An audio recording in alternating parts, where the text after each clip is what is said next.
c'est Atlantique Radio. Et j'accueille mes décodeurs du jour, Ismaël Bargache, cofondateur de Wafar, et Nizar Abdallaoui, entrepreneur. C'est la première fois, Nizar. C'est la première fois. Qu'est-ce qu'on fait?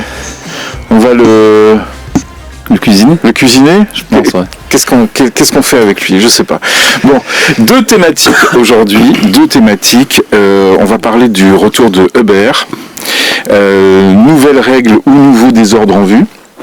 J'ai un peu résumé comme ça. C'est vrai, non?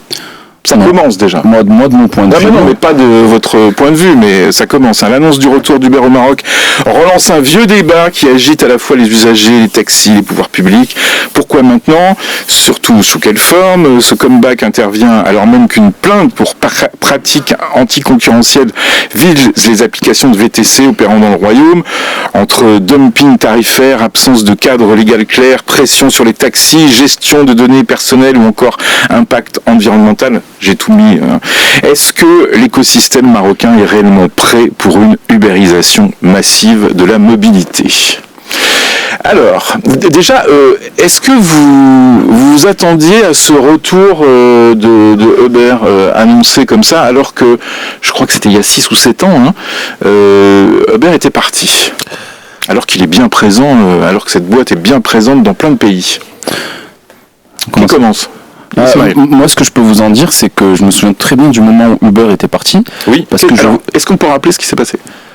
Les raisons pour lesquelles ils étaient partis? Oui. Moi, j'ai pas de raison officielle. Si vous en gros, ils n'avaient pas été autorisés, en fait. Voilà, c'est ça. Mais, on leur avait signifié plus ou moins que bon, ils n'étaient pas les bienvenus, quoi. Alors moi, de ce que j'en sais, c'est que on leur signifie ça un peu partout dans le monde. Ça les a jamais poussés à quitter un marché. Oui, c'est comme Airbnb, par exemple. Absolument. Je pense qu'à l'époque, s'ils étaient partis, c'est qu'ils ont considéré que le potentiel du pays n'était pas celui qui était attendu. Et je me souviens très très bien de ce moment parce que je venais tout juste de prendre mes fonctions chez leur concurrent qui s'appelle Hitch. Évidemment. À l'époque. C'était en 2018. C'était au tout début de l'année 2018. D'ailleurs, on salue Hicham Hamadi. On salue Hicham Hamadi, qu'on embrasse très fort, absolument. Moi, de mon point de vue, il y a deux choses intéressantes à dire. Alors, mais allez, ça, c'est intéressant l'expérience. Comment à l'époque vous vous êtes dit on va créer quelque chose en face de Uber, faut être quand même mais quelque chose de marocain en fait.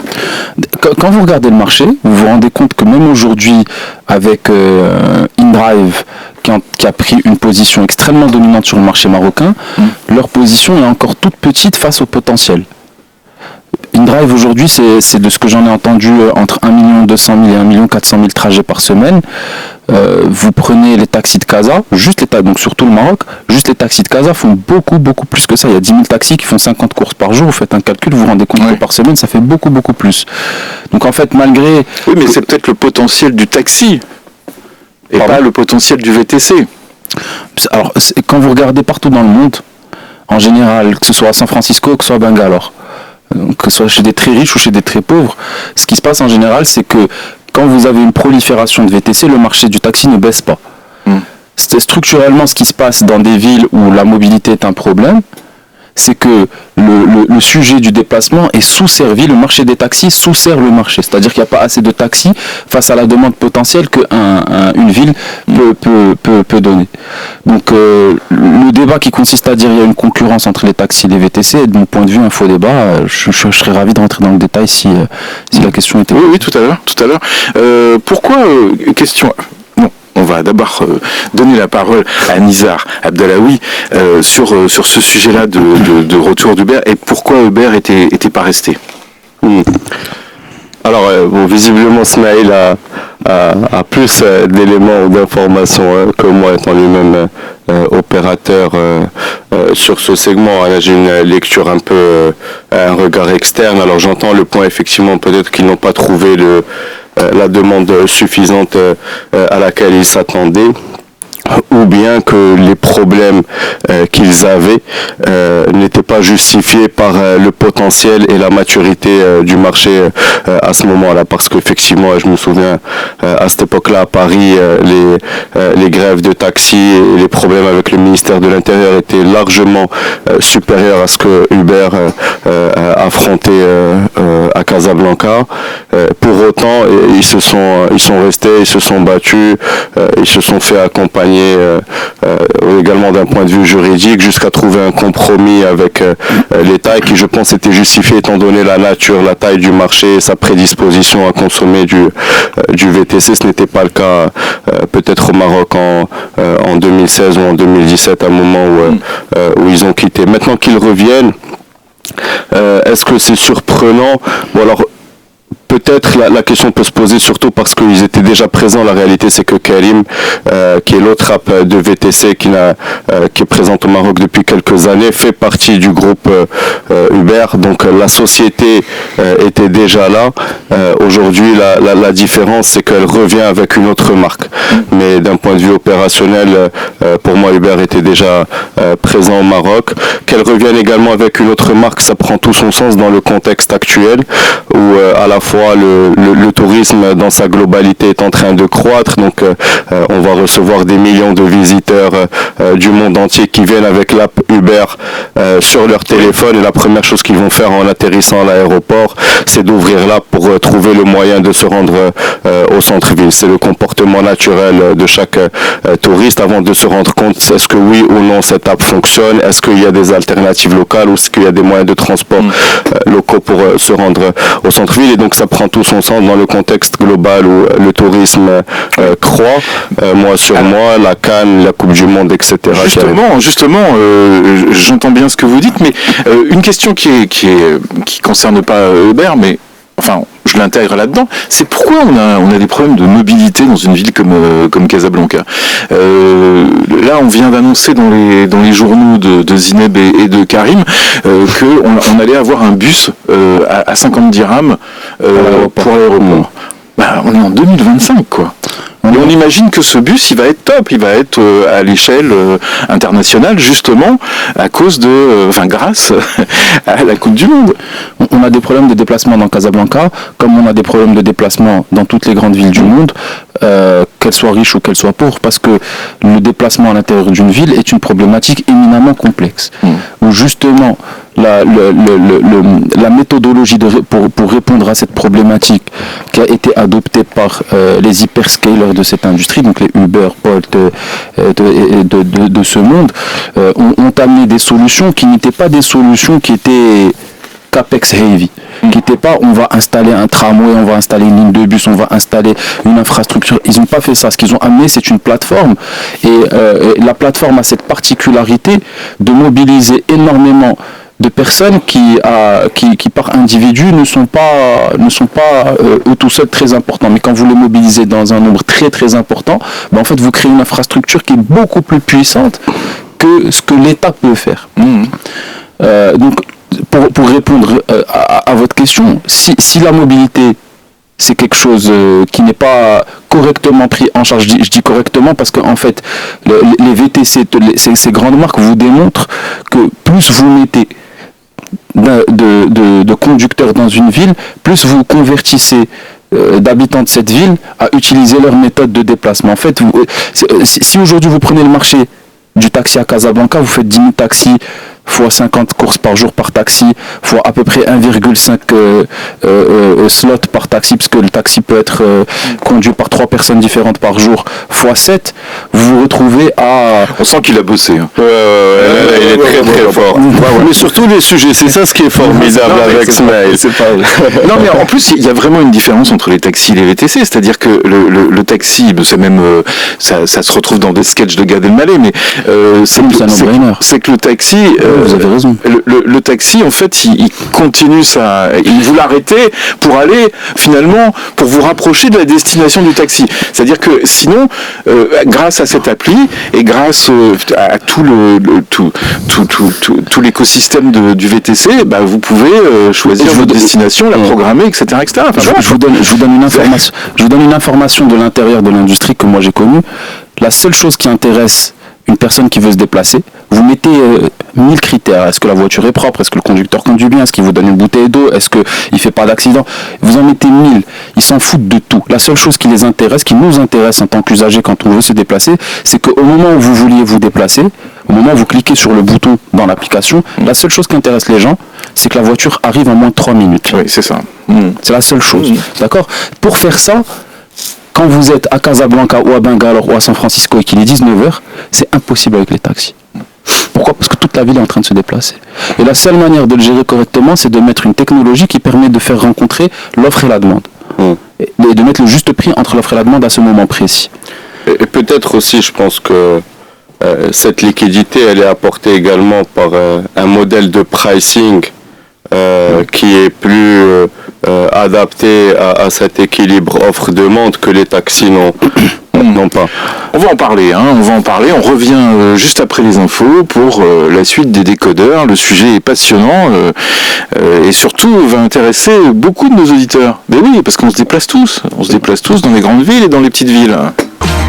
Avec Ismaël Bargache, cofondateur de Wafer, Nizar Abdallaoui, entrepreneur. Ce matin, les décodeurs. Faut que je mette des faux applaudissements, ce serait bien. Alors on parle, premier sujet, le retour d'Uber, ce qui nous permet de parler aussi de mobilité, de VTC, des taxis, de tout ce qui se passe actuellement. Alors, messieurs, est-ce qu'il faut organiser juridiquement ce marché-là, et notamment le marché des VTC, ou est-ce qu'il faut légiférer sur les plateformes? C'est quoi la meilleure solution? De mon point de vue, j'ai un point de vue qui est extrêmement radical sur cette question. D'ailleurs, c'est un point de vue que j'ai en général. Je suis de nature ou d'instinct migrateur très libéral. Et donc ce que je pense, c'est qu'il faut surtout pas réguler, mais ce qu'il faut, c'est juste déréguler, c'est-à-dire autoriser en laissant faire ce qu'on veut.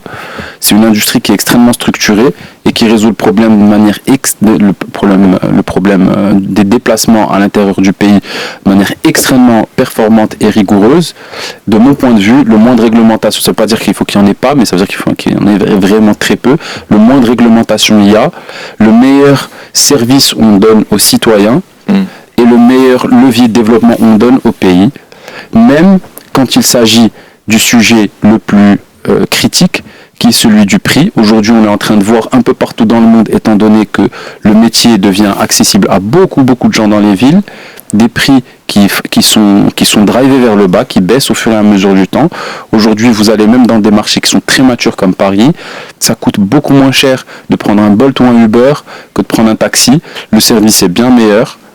Ça résout tous les problèmes à un prix qui est extrêmement compétitif. La seule chose à faire, c'est de ne surtout pas mettre de règles qui viennent mettre un frein au développement de ce genre d'industrie. Mais vous avez vu que dans les articles qui sortent sur les affaires entre les VTC et les taxis, des sociétés qui déposent des plaintes au tribunal, on parle de pratiques anticoncurrentielles quand même. Moi, face à cette bonne guerre, c'est de mon point de vue davantage un levier de publicité qu'un véritable aujourd'hui vous avez des entreprises qui ont pignon sur eux et qui vont déposer ce genre de plainte pour pouvoir sortir dans la presse et se faire connaître de beaucoup de monde. La vérité dans cette industrie, c'est que la seule manière d'être compétitif et de mettre de la barrière à l'entrée pour des concurrents, c'est d'atteindre une taille critique. Quand vous en avez un qui a atteint la taille critique, c'est très compliqué pour les autres. C'est pas un sujet qui est adressable par de la réglementation. Bizarre. Alors,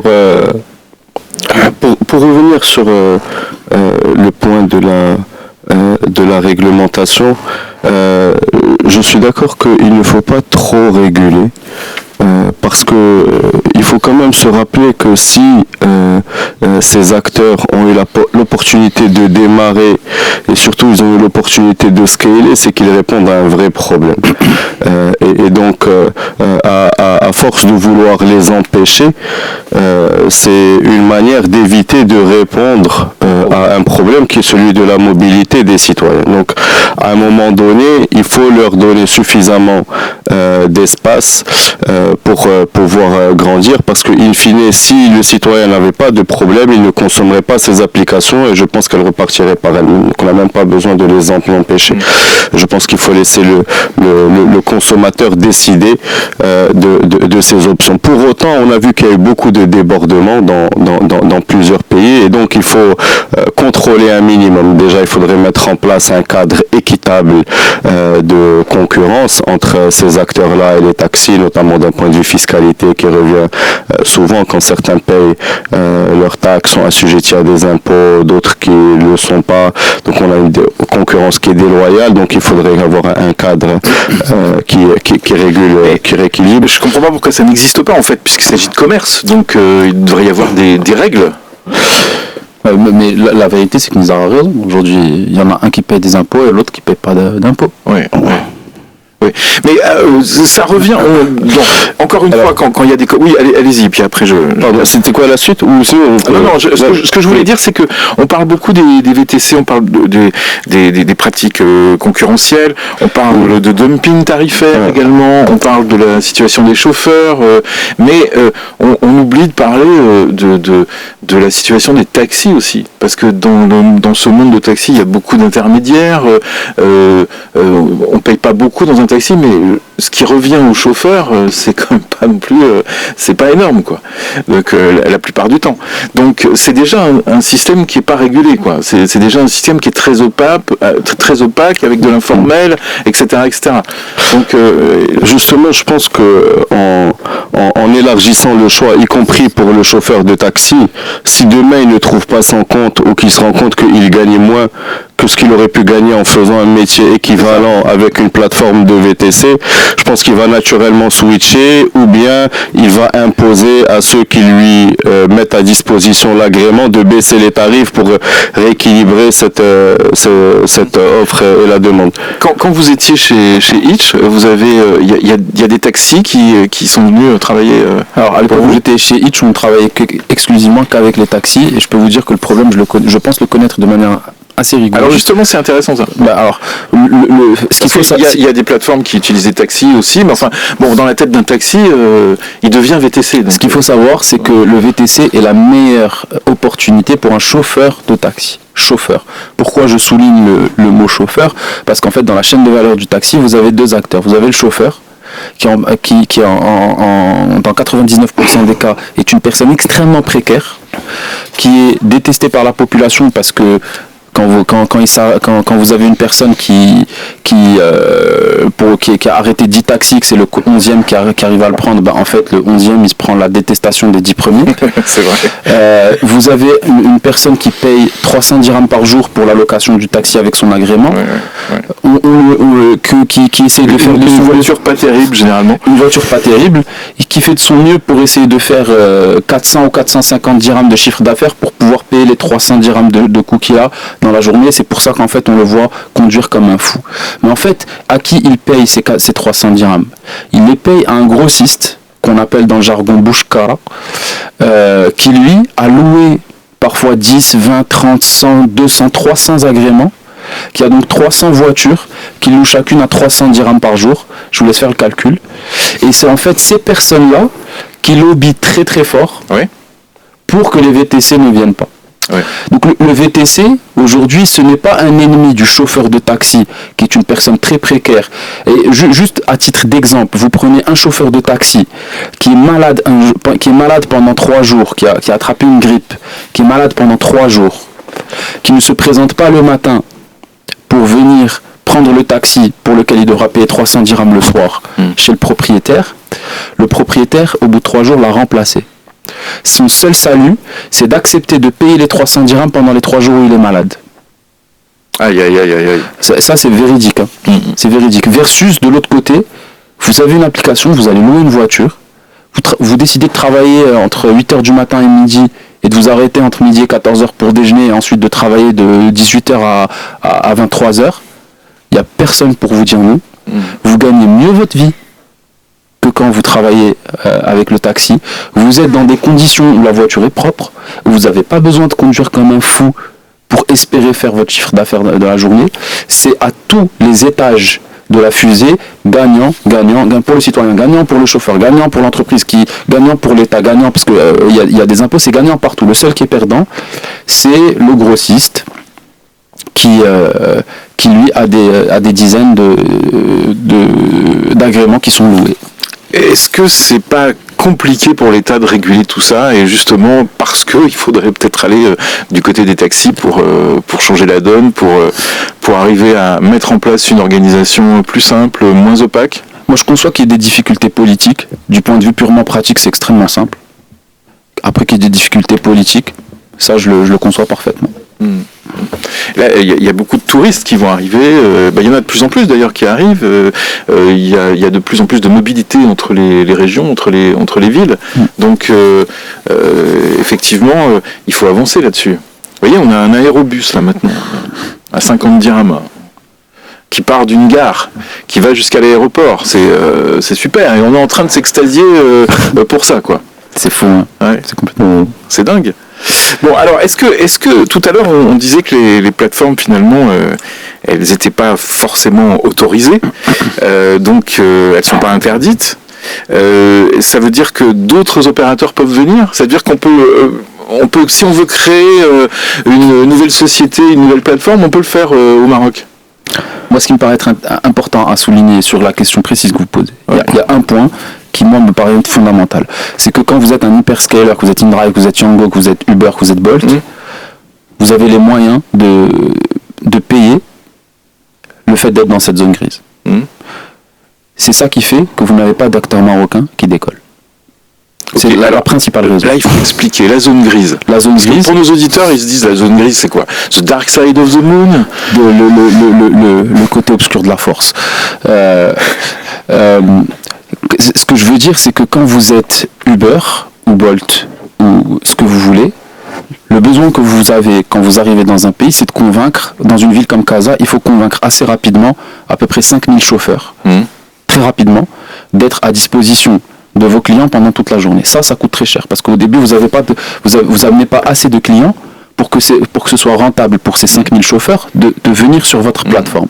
Donc il faut il faut payer la différence entre la quantité de clients que vous amenez et le minimum que doit gagner un chauffeur. Il faut que vous la payez. D'accord? Quand vous êtes un petit acteur et que vous avez en tête cette contrainte, en fait ce qui se passe, c'est que au lieu de payer les chauffeurs pour qu'ils soient à disposition, vous vous retrouvez à les payer parce qu'on leur a pris leur voiture pendant 3 semaines parce qu'ils se sont fait attraper. Vous devez les payer assez les chauffeurs pour que le coût d'opportunité pour eux soit supérieur, pour que la volonté de venir conduire pour vous soit supérieure à la crainte qu'ils ont. Ce que vous voulez dire, c'est que ça coûte moins cher à Uber qu'à Uber non, ça coûte aussi cher. Aussi. Simplement. Non, mais ça va être plus compliqué pour le plus petit opérateur. C'est exactement ça. C'est-à-dire qu'il vous faut une quantité d'argent minimum qui est beaucoup plus élevée que ce qu'elle devrait être pour pouvoir percer sur le Maroc. Et c'est ça qui fait qu'on n'a pas d'acteurs marocains. Le gros problème de cette industrie, c'est une industrie qui ou bien vous coûte très cher, ou bien devient très très rentable. Et elle est très rentable pour les acteurs qui ne sont pas marocains. Alors qu'un peu partout dans le monde, on a des acteurs locaux qui sont très très forts sur ces industries-là. Et comment on pourrait, qu'est-ce qu'on peut faire pour que justement développer cette activité? Il faudrait des aides, il faudrait parce que c'est quand même une bonne idée, quoi. C'est quand même dommage de laisser des opérateurs étrangers. C'est toujours pareil.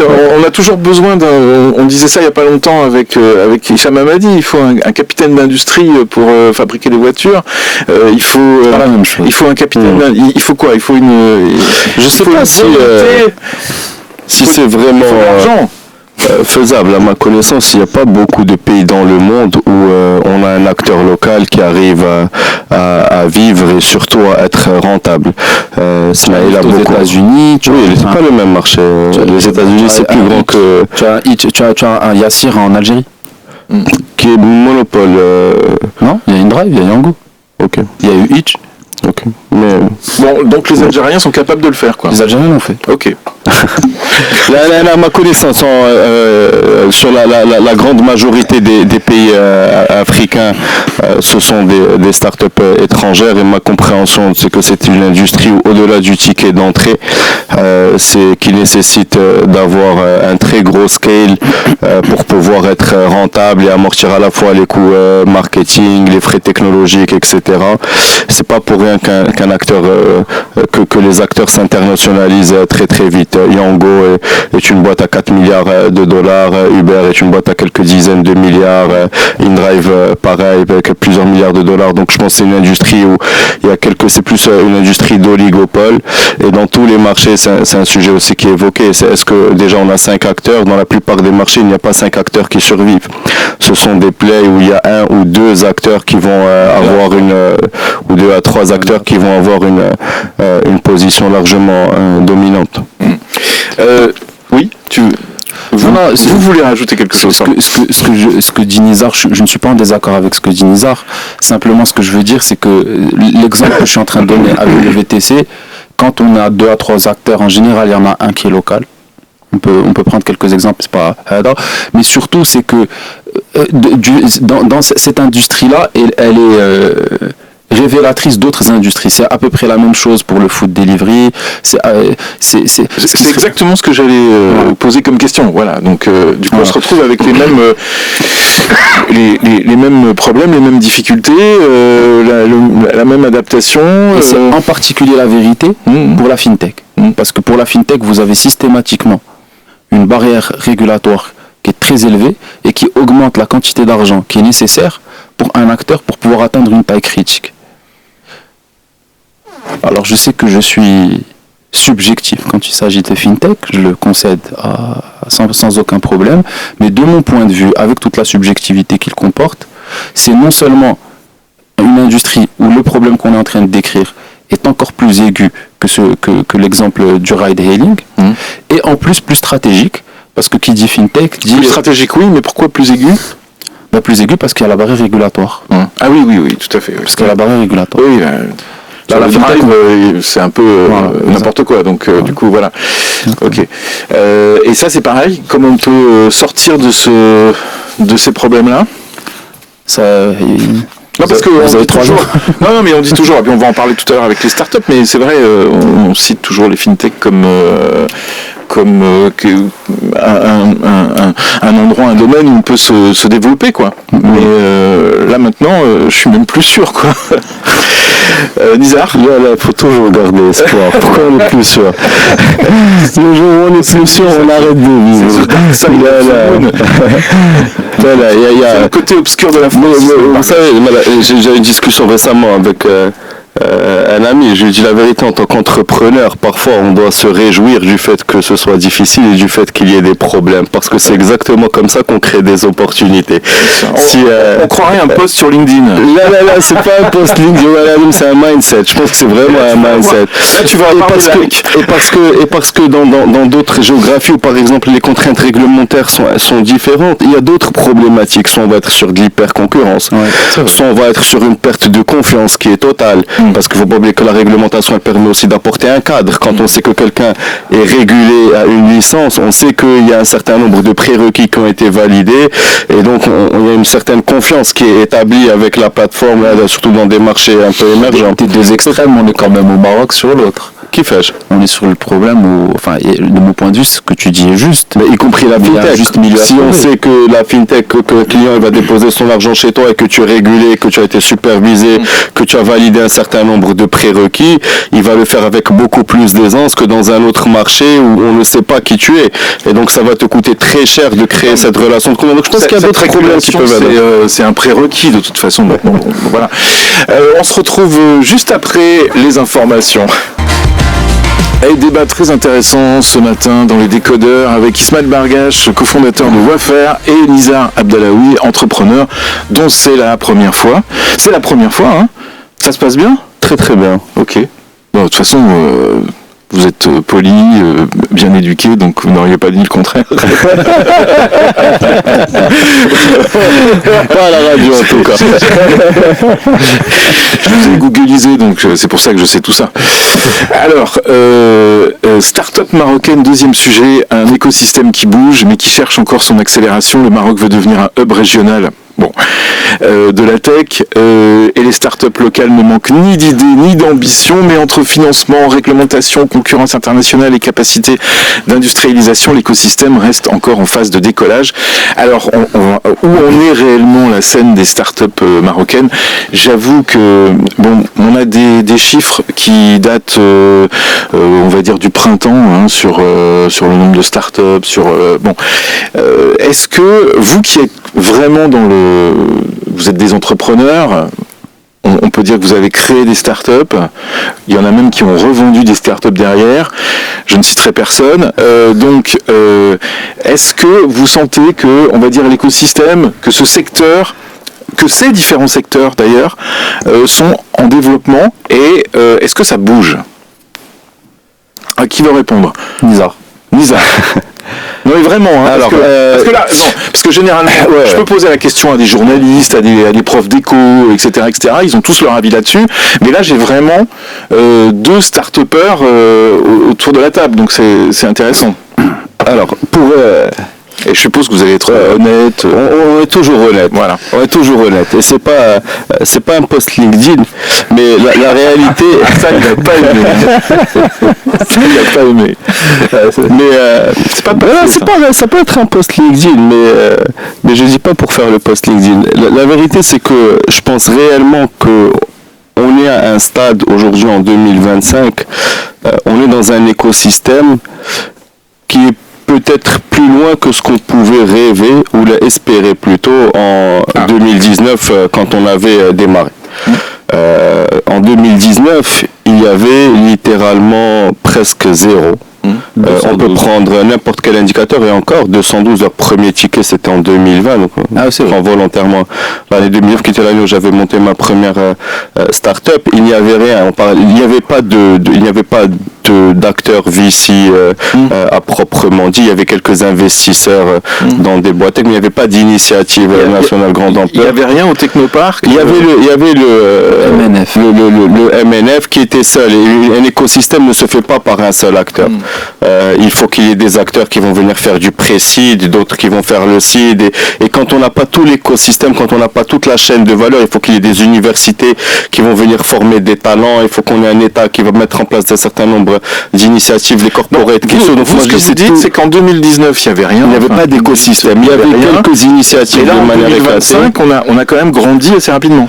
On a grandi assez rapidement et surtout, je pense qu'on est dans un momentum qui est très intéressant parce que, en tout cas, moi, je suis très enthousiaste par rapport à ce qui arrive à partir de l'année prochaine.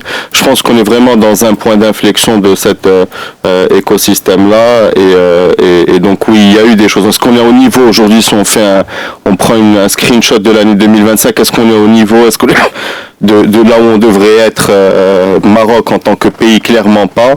Est-ce que les progrès sont là? Clairement, je pense que c'est... Ouais, les progrès sont là, mais on n'est pas au niveau. Non, clairement pas. Non, on est très très loin. Bon. Ouais. Moi, ce qui me paraît être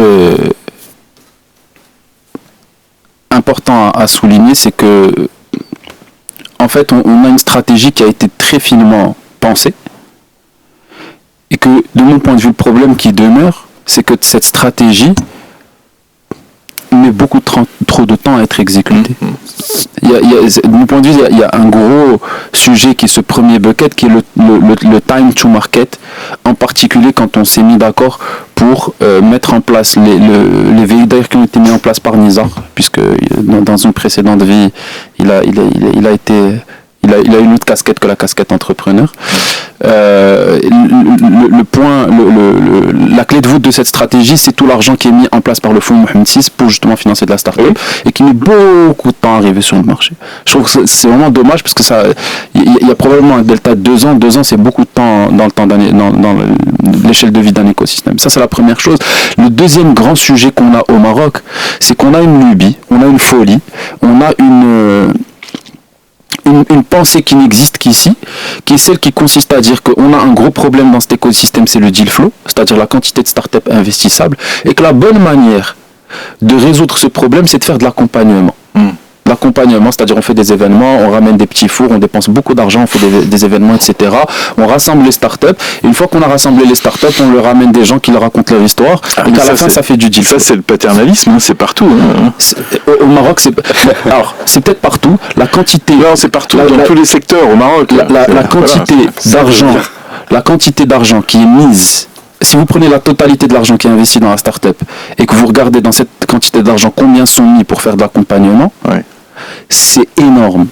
C'est énorme. Et cet accompagnement qu'on fait depuis la fin des années 2010 ne produit pas de résultats. Et on continue à le faire. On continue à le faire très certainement parce que ça fait... Qu'est-ce qu'on entend par accompagnement ? C'est des programmes d'incubation, des programmes d'accélération, des événements dans lesquels on va dire nous on va aider telle catégorie d'entrepreneurs, etc.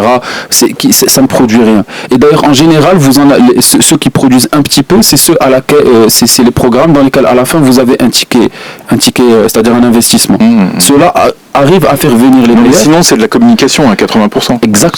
C'est de la publicité, c'est du contenu pour faire de la publicité. Lisa. Je dois rebondir, réagir sur ce que dit Ismaël. Alors, dans un certain sens, il y a deux choses. Il y a l'accompagnement et il y a l'événementiel, qui sont deux choses, à mon avis, différentes. Le point sur l'accompagnement, c'est vrai qu'il n'a pas fait ses preuves jusque-là. D'ailleurs, parfois, on s'amuse à dire que normalement, il faut chercher des entrepreneurs qui justement n'ont pas besoin d'être accompagnés, parce que c'est eux qui vont aller porter les plus grandes entreprises. Maintenant, il y a aussi un sujet d'évangélisation de la start-up, de la tech de manière générale, et voir quel est le bon moyen d'y répondre. Maintenant, sur la partie événementielle, la réalité, c'est que récemment, j'étais en Égypte et il y avait une célébration des entrepreneurs. Franchement, c'était digne du festival de Cannes ou d'une cérémonie de ballon d'or. C'était incroyable.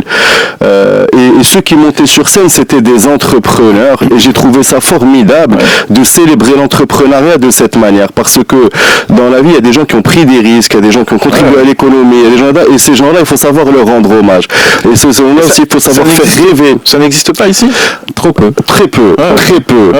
Et donc c'est pour ça que je dis l'événementiel, parfois, tous ces le GITEX par exemple à Marrakech, aujourd'hui beaucoup d'investisseurs étrangers connaissent l'écosystème start-up marocain parce qu'ils sont venus au GITEX à Marrakech. J'exclus le GITEX de tout ce que j'ai dit. Voilà, c'est pour ça que je dis il faut deux choses différentes. Il y a l'événementiel et il y a l'accompagnement. On n'a pas parlé du tout. Je pense que je parlais pas d'événementiel. Ah, ok. Je parlais d'accompagnement. Non, je parlais. Moi, quand je parlais de communication, je parlais pas d'événementiel non plus. Et c'est vrai que le GITEX a fait beaucoup pour faire connaître toutes ces petites boîtes, etc., qui sont tellement importants pour l'agriculture, pour les startups. Moi, je peux en témoigner. Le GITEX, c'est de l'investissement. C'est pas de l'accompagnement. Alors. Et donc sur la partie accompagnement, je pense aussi qu'il faut aller un peu plus dans les détails. Alors j'entends le point que l'accompagnement n'a pas fait ses preuves. Ça, c'est un constat. Il n'y a pas à débattre là-dessus, je pense.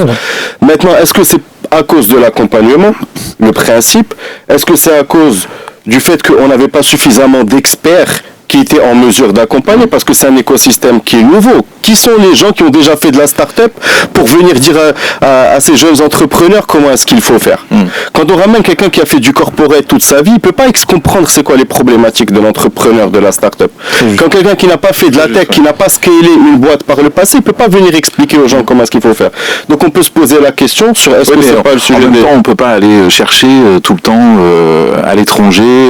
Et pourquoi pas? Si, tu crois? Pourquoi pas? Vous prenez l'ancien patron du Y Combinator, c'est son métier aujourd'hui de conseiller des gouvernements. Exactement. Et on l'a fait très bien fait sur d'autres industries. C'est vrai. Vu comme ça, oui, tout à fait.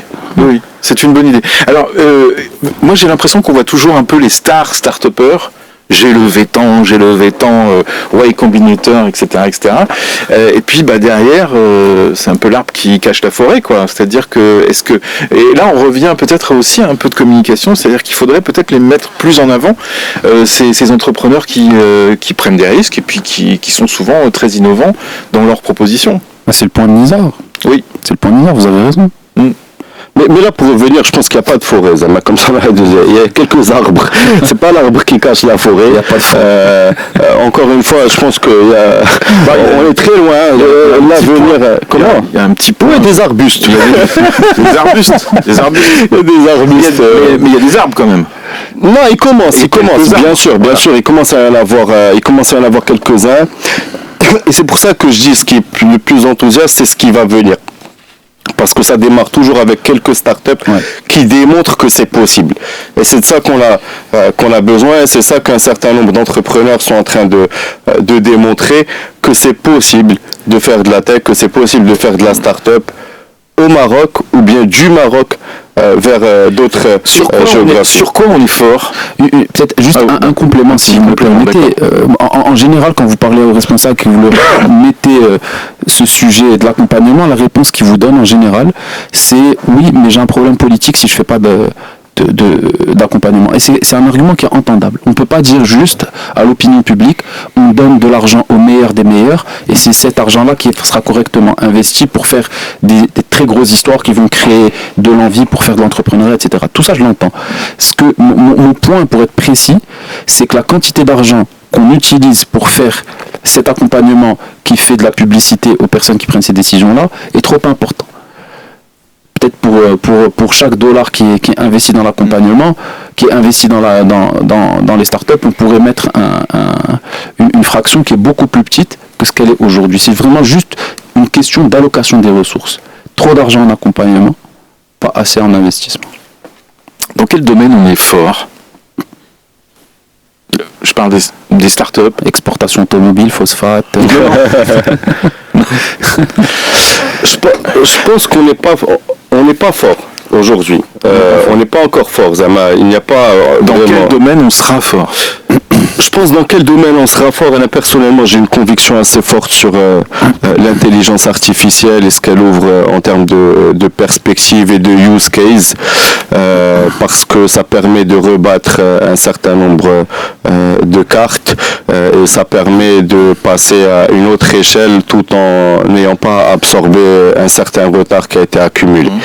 On a aussi la chance d'avoir un écosystème qui est multirégional, c'est-à-dire que on a depuis le Maroc des gens qui vont voir l'Amérique du Nord, d'autres qui vont voir l'Europe, l'Afrique, le Moyen-Orient. On est vraiment région agnostique, donc ça permet d'avoir beaucoup région agnostique.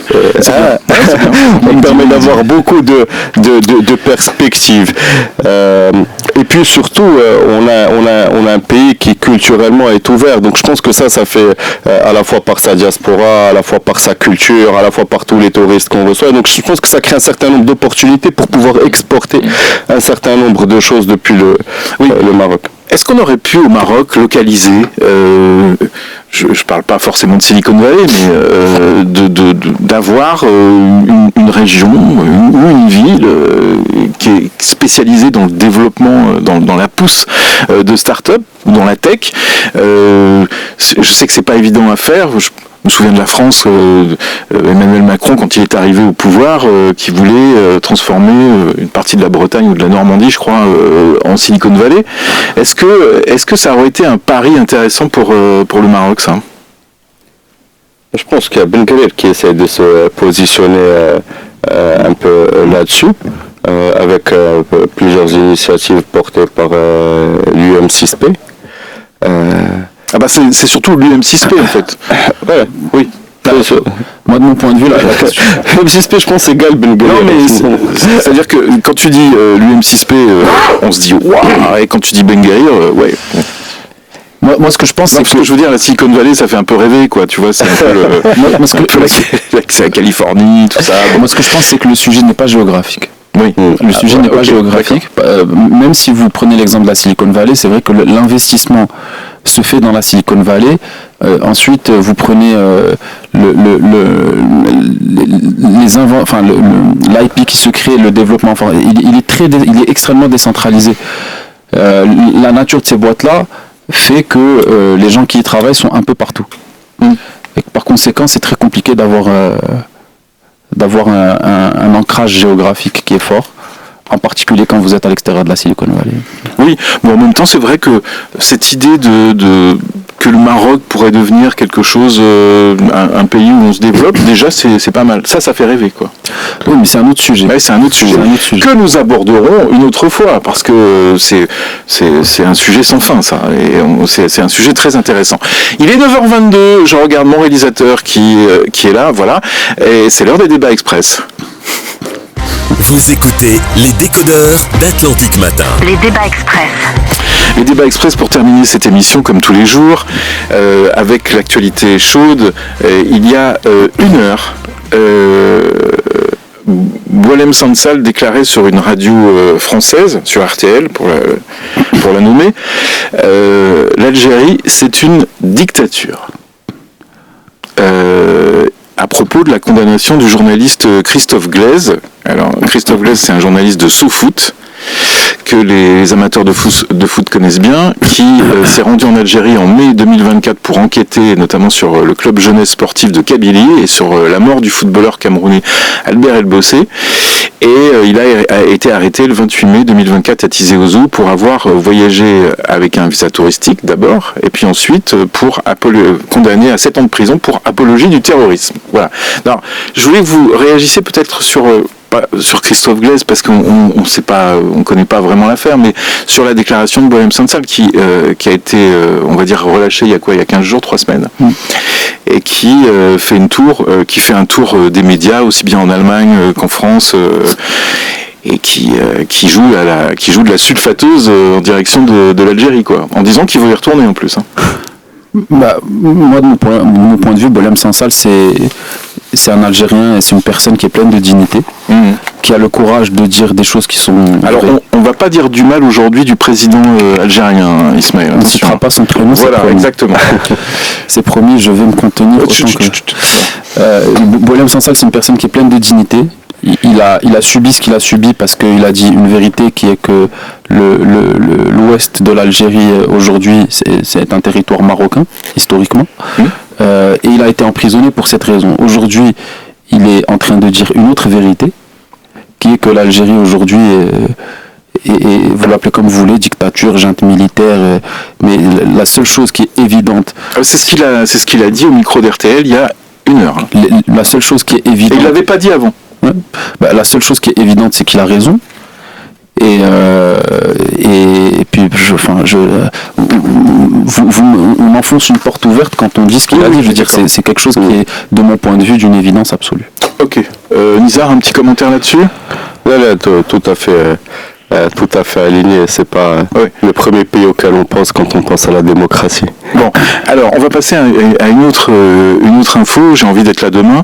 Donc du coup, on avait parlé la semaine dernière de cette interdiction des réseaux sociaux aux moins de 16 ans. Cette décision de l'Australie. Alors, il se trouve que l'Australie, le Premier ministre australien, Anthony Albanese, a qualifié les réseaux sociaux de plateforme de pression sociale, vectrice d'anxiété, un outil pour les arnaqueurs et pire que tout pour les prédateurs en ligne. Il y a le gouvernement a voté pour le 10 décembre prochain une interdiction des réseaux sociaux pour les moins de 16 ans. Et le groupe Meta a annoncé donc ce matin qu'il commençait à supprimer les comptes des utilisateurs australiens de moins de 16 ans sur Instagram et Facebook, donc des centaines de milliers de comptes, et que donc ils comprenaient cette décision et qu'ils appliquaient la loi en disant que tous ces gens-là pourraient revenir quand ils auraient 16 ans. Voilà. Qu'est-ce que vous pensez de ça Moi, ce que je pense fondamentalement, c'est que aujourd'hui, l'intégralité des réseaux sociaux, TikTok, Instagram, Facebook, tout ce que you name it, sont construits pour vous donner, à chaque fois que vous les visitez, un pic de dopamine chaque X secondes. C'est vrai. si on analyse du point de vue médical ce que les réseaux sociaux font, c'est très semblable à la drogue. Ouais. Et c'est parce que c'est semblable à la drogue qu'on agit avec les réseaux sociaux comme ce que eux veulent, c'est-à-dire avec une rétention qui est très forte. Les réseaux sociaux, ce qu'ils veulent, c'est que vous reveniez. C'est ça leur... Donc, de mon point de vue, mais là on est d'accord, mais sauf que quand ça concerne des gens qui ont 10 ans, 12 ans, 13 ans, 14 ans, 15 ans, 16 ans, ça peut devenir... C'est une bonne décision de ne pas leur donner de drogue. Ouais, exactement. C'est une bonne décision, je pense, de ne pas leur donner de drogue. Okay. Qu'est-ce qu'on fait avec le sucre ? Non, pardon. Nizar. Là, tout à fait aligné. Et personnellement, je suis content de voir ça, comme voir aussi d'autres pays qui sont en train de réguler les messages pouvant être portés par les influenceurs, par exemple. Oui. Ça rejoint un peu ce sujet-là face à des publics qui sont moins avertis ou bien qui sont dopés. D'ailleurs, si je peux rajouter quelque chose, c'est facile avec Meta. Ça va être plus compliqué avec YouTube et TikTok.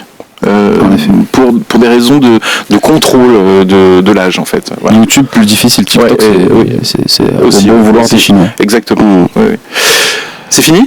Ah ben voilà, donc on a le couperet qui tombe, pouf, boum, on arrête la drogue. Donc merci messieurs d'être venus aujourd'hui, Ismaël Bargache et Nizar Abdellaoui. Ça s'est bien passé pour une première ? C'était super. Bon bah vous revenez quand vous voulez, tous les deux d'ailleurs, c'est très bien.